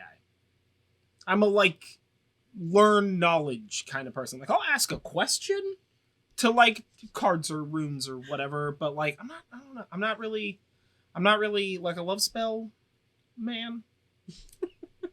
It's just, I don't know. It's not my vibe. I honestly, it's just because 99% of the time when people are talking about love spells, it's this person is or is not some functional degree of into me or not into me, but I'm into them. So I'm gonna have them fall in love with me. So I'm gonna cast this spell or whatever. And that shit just sounds sketchy. Just boldly sketchy to me. So I'm just like, I'm not, that seems uncool, dude. I'm not gonna do it. Right? Like, I don't know. It's one of those things. Love spells is just not really something that I really practice or partake in. I'm trying to, I'm like I saw that earlier, and I, like, for the last 20 minutes, I've been trying to think in my head of, like, have I ever done like a cast a spell, like, at a person in some functional relation of love, and I can't think of anything on the top of my head. There's nothing wrong with that, yeah, really. Like, at because all. Because everybody practices magic in a different way. And so some that's people, no hate. Like, if that's what you're doing, it. that's what you're doing. Like, I'm not, again, that is your moral call. I'm not gonna, like, push my shit on other people. But, like, for me, like, I have gotten to a point where I am even trying to think of, like, specifically, like directing a spell towards a person, and I'm more of a question asker than an intention forcer with that regard. Now that I'm thinking about that, like, more. I often do spells that are directed at people, but they're usually they're usually with that person's knowledge, and honestly, it's usually for healing, because I'm really good with healing and that's like completely but different. I have done love spells at people before. So earlier I had mentioned I had done a spell on someone that I was really into. They were also into me, and I wanted to bind them to me. And in the end, when that relationship didn't work out, it was, first of all, I felt awful about doing that sort of like bind them to me thing, because it very clearly made it difficult for them to not be in a relationship with me about that. So I had done a cord cutting spell of sorts, but that was ages and ages before this sort of take two candles, tie a knot sort of thing became popular. So I just like made something up and did it. And after that, I didn't really cast any love spells on people, but together, you and I, we often do like a harmonious marriage and fertility kind of jar spell. And like that is a separate and distinct conversation. I would call, and we will talk about fertility magic separately. Yeah, in its like own fertility episode. And sex magic is separate from like love spells and stuff. Yeah, so that's different to me. Yeah, but so like when we have that. Yeah, we do that. So. And when I do a jar spell, I generally sort of, it's not like I take I don't have a very small focus on it. It's usually sort of a broader thing. Yeah. So if I'm doing a jar spell for like fertility, for instance, there's also going to be stuff about harmony. There's going to be stuff about loyalty. There's going to be stuff about marriage. There's going to be stuff about love. There's going to be stuff about lust. Yeah. You know, there's going to be all of that stuff in there. If I'm doing like a spell type thing, right? It's generally like directed at the like grand cosmic ether. Yeah. With intent, and less like this guy right here, get that guy. Like that's way too focused, man. That's not my jam. I've definitely done that magic too. But that is another episode. Yeah, I'm not we will be talking about curses and hexes later on this year. Yeah. So we'll be talking about that then. And as far as like other love spells go, I don't really do that. I've never really done that like divination for like who you're gonna marry kind of stuff either. No, I've never really done that. I've definitely used runes for clarification with regard to relationships. Yeah. Like you know, like I feel this is, you know, like we're I feel like this is approaching an end.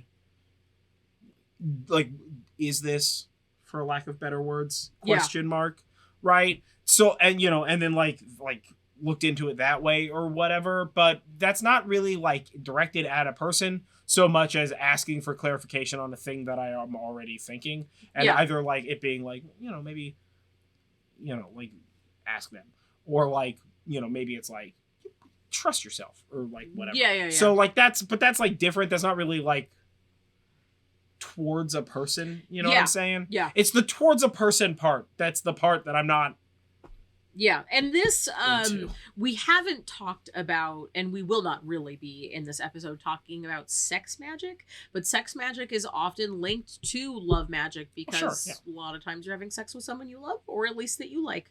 Or at least we hope that you are with somebody that you like. Jeez, right? I mean, I'm not gonna kink shame on no anyone. judge. Yeah, no judge. Whatever. But sex magic does not have to be about love, and love magic certainly doesn't have to be about sex. And we will be talking about sex magic later on in another episode, although we're not quite sure when that's going to be. So definitely stay tuned for that. But just keep in mind that sex magic is not the same as the love magic stuff, in the same way that like hand fasting is also not love magic, and fertility magic is also not love magic, and self-love magic is love magic, but also not love magic. Yeah. So well, it can not be love magic. It depends on the type of love magic. Yeah. Again, terms like love magic it's so broad and only really culturally relevant, like in and around similar cultural identities and times as we are currently talking about this, right? I mean, like the example is like now love is like a very narrow margin of definition compared to like the Greeks, who had like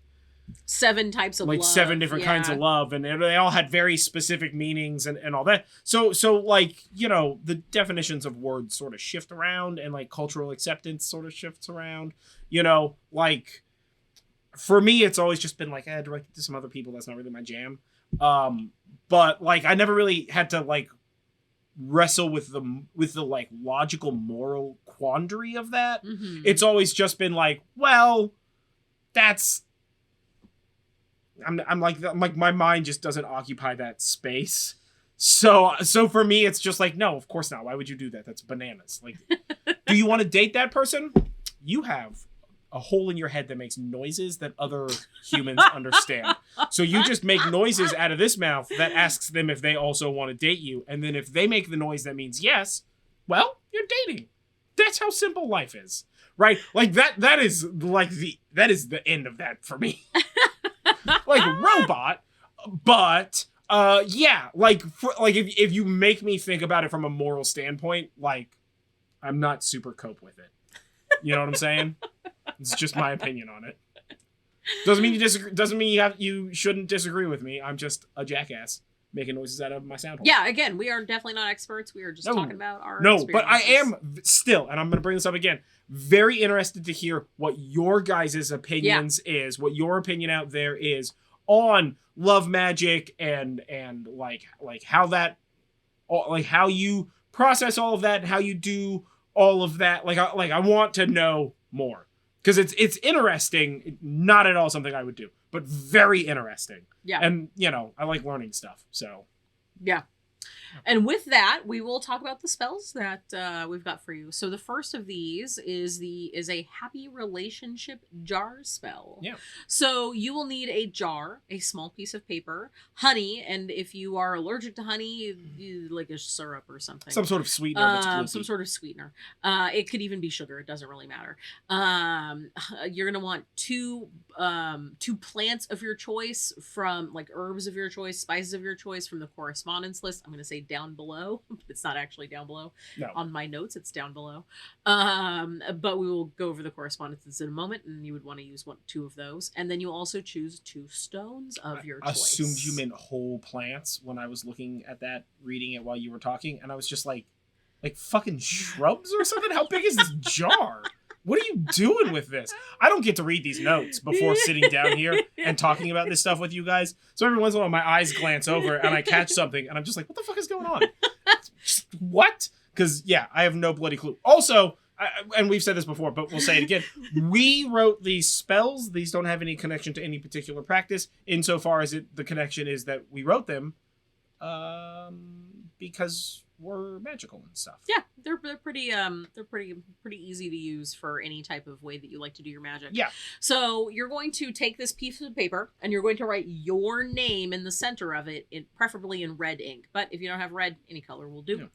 Yeah. And then write the name of the person that you love on top of your name, like just writing over it, and then draw a heart around both of your names. Yeah. As anatomically correct as possible. Or as non-anatomically correct. I couldn't as draw an possible. anatomically correct heart. Just do the whatever. The heart shape. The heart shape. Yeah. The candy company heart. You know what I'm talking about. So once you've drawn the heart around your names, fold the piece of paper 3 times and then place it into the jar. Now put the plants, the herbs, the spices into your jar, and then place the 2 stones in the jar as well. Now pour honey or whatever your sweetener of choice is into the jar, covering its contents completely, but it doesn't necessarily have to be the entire amount of the jar. Honey is very expensive. Yeah. So however much covers it, you're good. And then you're going to seal the jar and shake it 6 times.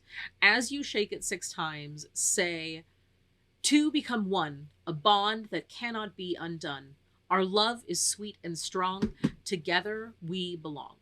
And as you're doing this, visualize happy moments between the 2 of you, as well as the depth of your love and all that other fuzzy stuff.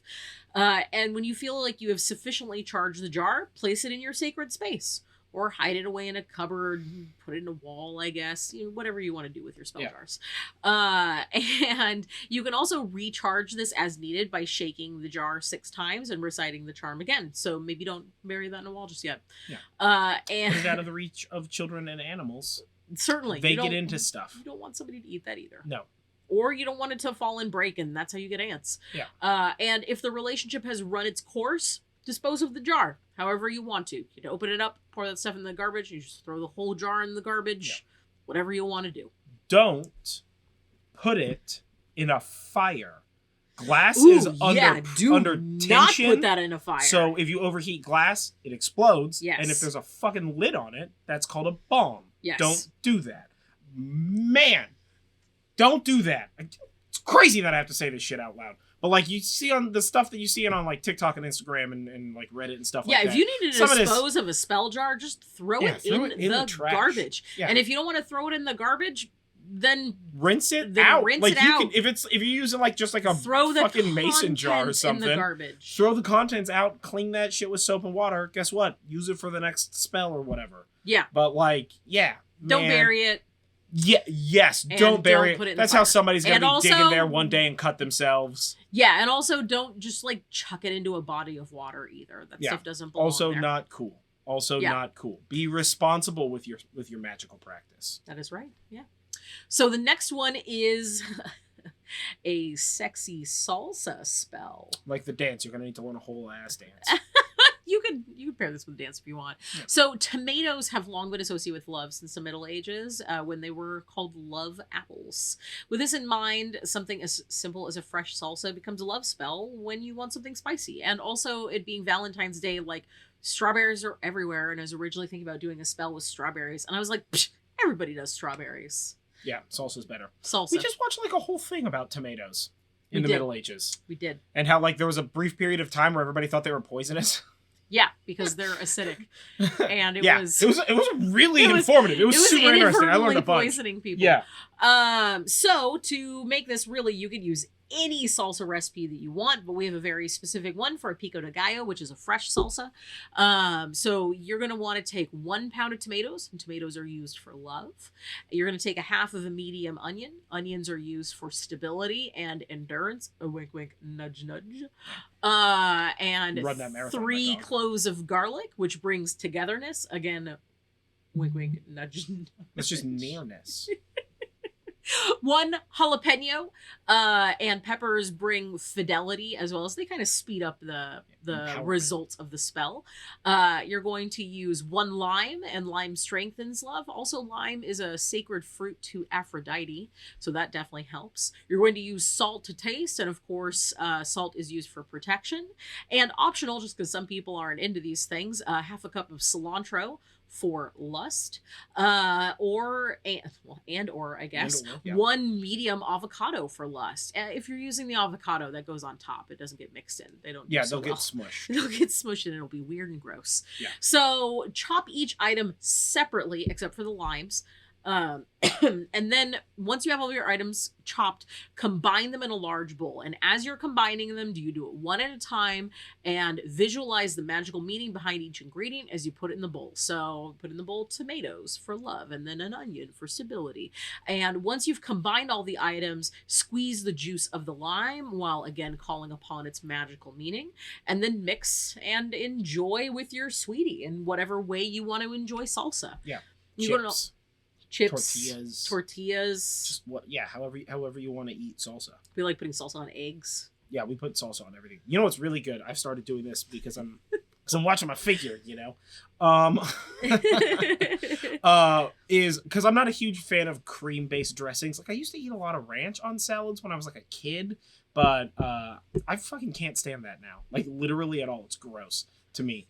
The only thing you have ranch on now is wings. Yeah, I don't even dip pizza in ranch anymore. Yeah. I like primarily only eat spicy food. I have a problem. But what I've started doing is getting salsa and putting it on salad as my salad dressing.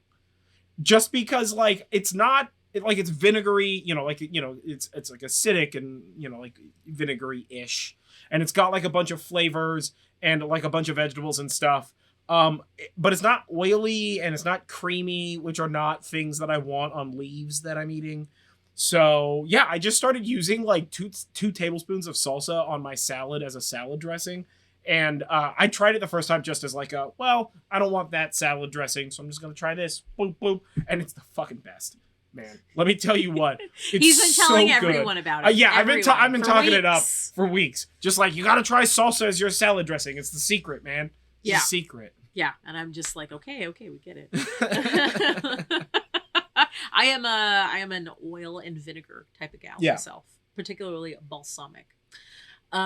So let's talk about some correspondences. Correspondi. So there is a ton of correspondences associated with love magic, and we are going to go through some of them here. If you want the full list, and it's a doozy. It is. I'm going to have a nightmare of a time fitting this on the flippin' Book of Shadows page. I have no idea how you're going to do this. Well, I don't know how I do any of them. It just works out at some point in time.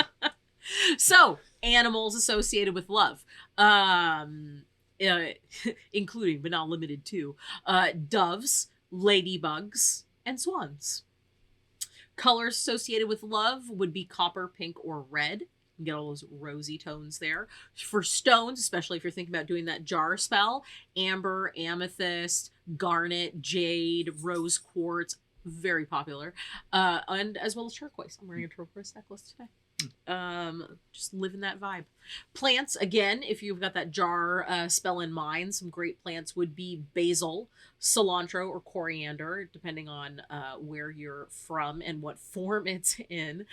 Cinnamon, daisy, hibiscus, jasmine, lavender, maple, like the tree, but also the syrup. It comes from the tree, so yeah. Well, gotta clarify. And willow. As for foods, apples and chocolate, honey, lime, peppers, strawberry, tomatoes, and vanilla are all associated with love. And for deities, ooh boy, there's also a lot. So Aphrodite, and if you want to learn more about her, we've got a whole episode doing a deep dive on her. Bastet, and there is a deep dive coming on Bastet. I know one of our listeners has asked for that, and I am sorry that it will have taken so long when it gets there, but it's a lot of shows. Yeah. Also Yastra, which we will be talking about briefly in one of our upcoming episodes, Ostara 102, and we talked about in Ostara 101, Freya, Frigg, and Hathor. Inanna, Isis is also considered a love goddess. We have a whole deep dive on her too. And Kokopelli also is a love goddess. And miscellaneous things, obviously a heart.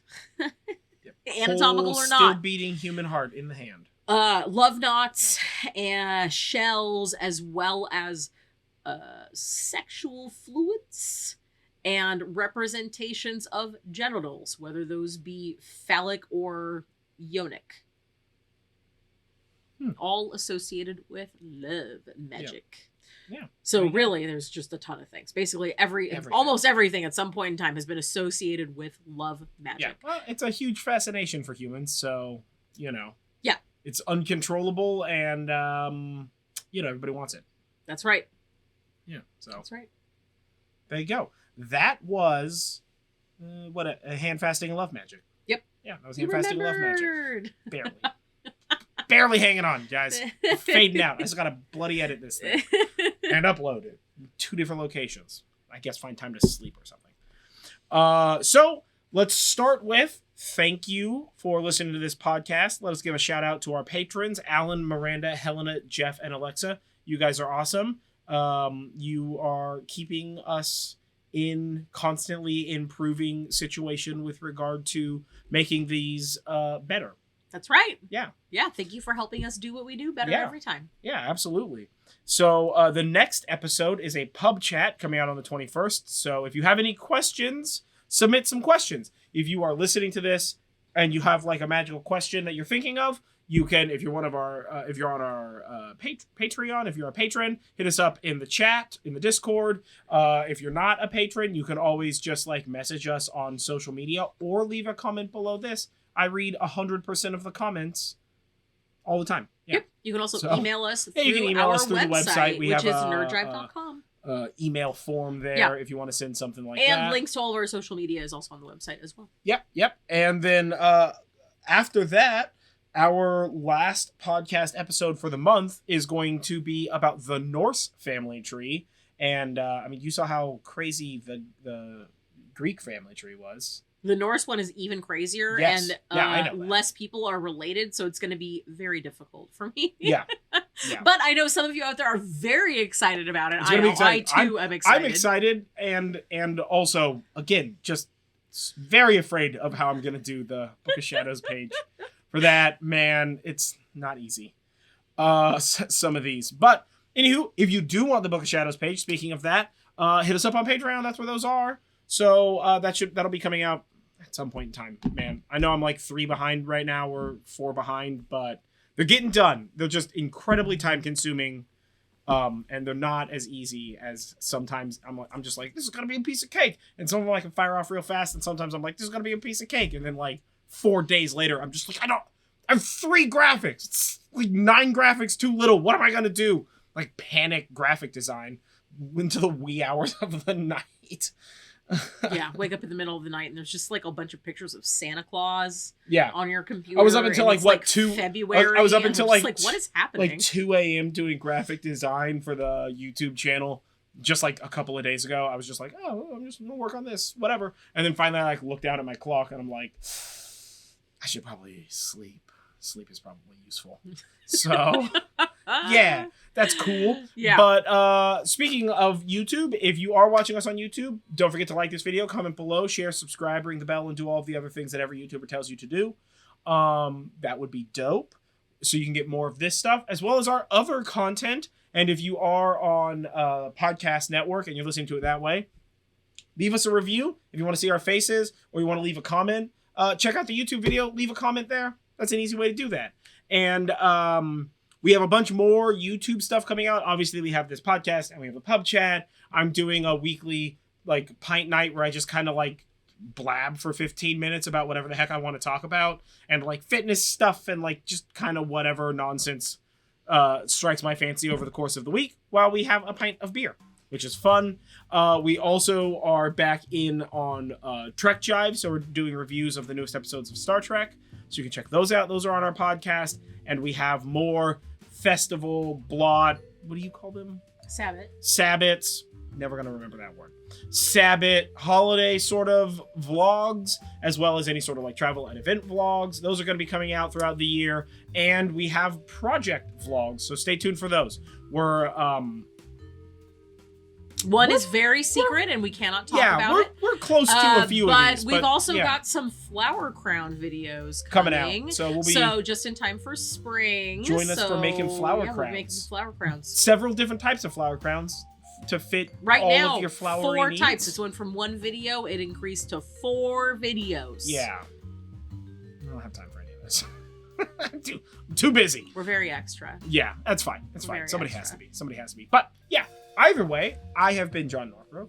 This has been Julie Norgrove. This has been the Horn And Cauldron podcast. And we will catch you guys next time. Stay magical, folks. Yeah, and don't forget, breathe in self-confidence and breathe out self-doubt.